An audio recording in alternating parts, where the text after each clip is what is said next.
Sejam bem-vindos ao Nerdologia de História. Meu nome é Felipe Figueiredo, formado em História, colunista, podcaster, youtuber e professor. E conheça sobre a primeira condenação de genocídio no Brasil nesse Nerdologia sobre o massacre de Hashimu.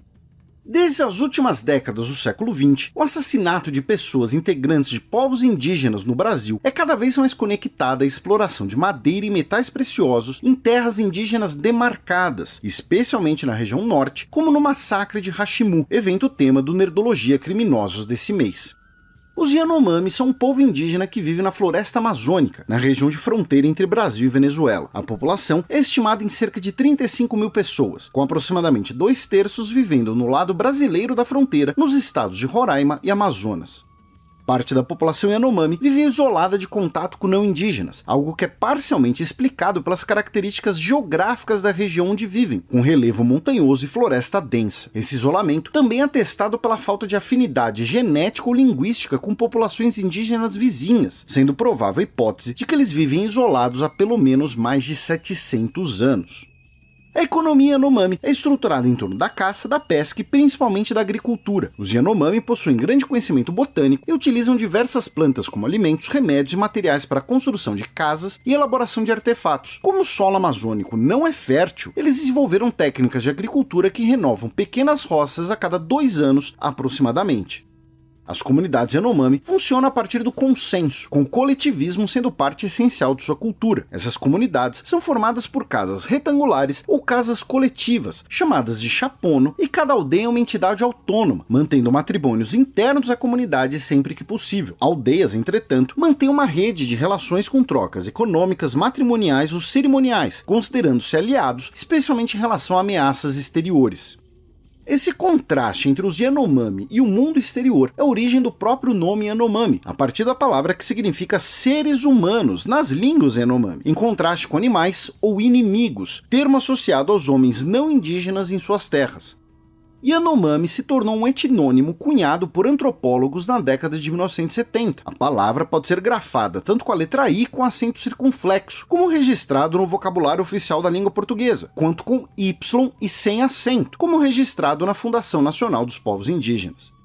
Os primeiros contatos entre indígenas da região e não indígenas foram registrados a partir da década de 1910, encontros acidentais entre indígenas e militares de expedições de delimitação de fronteiras e sertanistas do Serviço de Proteção ao Índio, o SPI, órgão criado em 1910 a partir de proposta do Marechal Cândido Rondon, seu primeiro diretor, cujo lema para o contato com povos indígenas era "morrer se preciso for, matar nunca". A partir da década de 1940, os contatos se tornaram mais frequentes, especialmente com a abertura de missões cristãs evangelizadoras patrocinadas por igrejas dos Estados Unidos. Essas missões contribuíram para a difusão de epidemias de doenças que devastaram populações indígenas vulneráveis.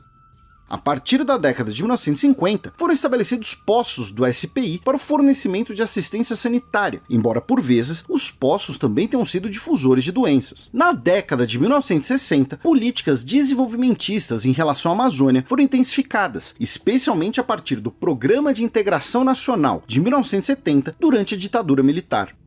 Essas políticas desenvolvimentistas afetaram os povos indígenas de diversas maneiras, mais do que cabe nessa nerdologia, mas podemos destacar 2 aspectos. Primeiro, o SPI foi substituído em 1967 pela então Fundação Nacional do Índio, conhecida como FUNAI, e em 1973 foi outorgado o chamado Estatuto do Índio.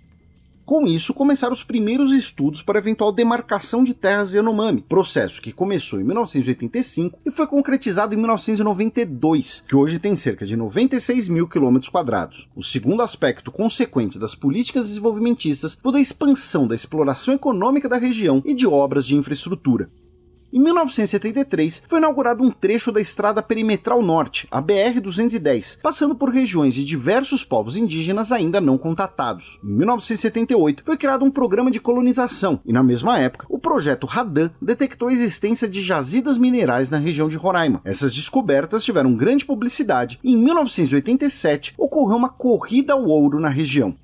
No período entre 1987 e 1990, foram abertas mais de uma centena de pistas de pouso clandestinas na região, e o número de garimpeiros nas atuais áreas Yanomami foi estimado em cerca de 30 mil pessoas. O enorme número de garimpeiros fez diminuir as distâncias e aumentar os contatos entre indígenas e não indígenas, incluindo a transmissão de doenças, a exploração sexual e o contato violento. O garimpo, por vezes chamado eufemisticamente de mineração artesanal, também é marcado por severos efeitos no ambiente e nas pessoas, por conta do uso de elementos como o mercúrio. A degradação do ambiente agrava a situação dos indígenas, afetados em seu meio de vida e em sua saúde física, aumentando as tensões. É nesse contexto que ocorre o massacre de Hashimu, em 1993, após a demarcação Yanomami. Segundo os registros do Ministério Público Federal em Roraima, o antecedente do episódio foi quando um grupo de garimpeiros que operava ilegalmente não cumpriram promessas feitas a um grupo Yanomami local. Outras fontes falam que, por isso, os indígenas teriam sumido com ou destruído alguns objetos utilizados no garimpo. Novamente, segundo o Ministério Público, no dia 15 de junho de 1993, 7 garimpeiros convidaram 6 indígenas para uma caça, uma armadilha que custou a vida de 4 indígenas. Posteriormente, os Yanomami retaliaram e mataram 1 ou 2 garimpeiros. Na manhã do dia 23 de julho, garimpeiros invadiram o povoado Hashimu e mataram ao menos 12 indígenas a tiros e golpes de facão. A maioria das vítimas eram mulheres e crianças, já que os homens estavam afastados de uma cerimônia. Outras fontes falam em até 73 vítimas fatais, número que não pôde ser verificado na época pelo fato dos ritos funerais Yanomami envolver a queima dos restos mortais e o deslocamento dos sobreviventes da comunidade, gerando um debate sobre a relação entre os rituais indígenas e a necessidade de preservar uma cena de crime. A chacina em Roraima recebeu intensa repercussão nacional e internacional, por vezes com tom sensacionalista, o que dificulta relatos precisos dos acontecimentos. 24 garimpeiros foram denunciados pelo massacre, mas apenas 5 foram plenamente identificados, em um julgamento de caráter histórico, já que, em 1996, foi a primeira vez que pessoas foram condenadas pelo crime de genocídio no Brasil, por uma tentativa de exterminar todo o povoado. A pena foi de 20 anos de prisão, mas em 2011, quando os 5 garimpeiros estavam encarcerados há 14 anos, as penas foram consideradas extintas, resultando na soltura dos envolvidos. O caso do massacre de Hashimu, além do seu caráter histórico, ilustra a necessidade de maior e melhor discussão sobre aspectos como demarcação de terras indígenas, a exploração de recursos naturais e o respeito aos povos indígenas brasileiros, além do fortalecimento de políticas institucionais, já que questões que estão presentes no noticiário brasileiro no início da década de 2020 remetem aos crimes de décadas antes. E lembre que esse vídeo é um recorte, claro que infelizmente muita coisa ficou de fora e fontes e sugestões estão aqui na descrição.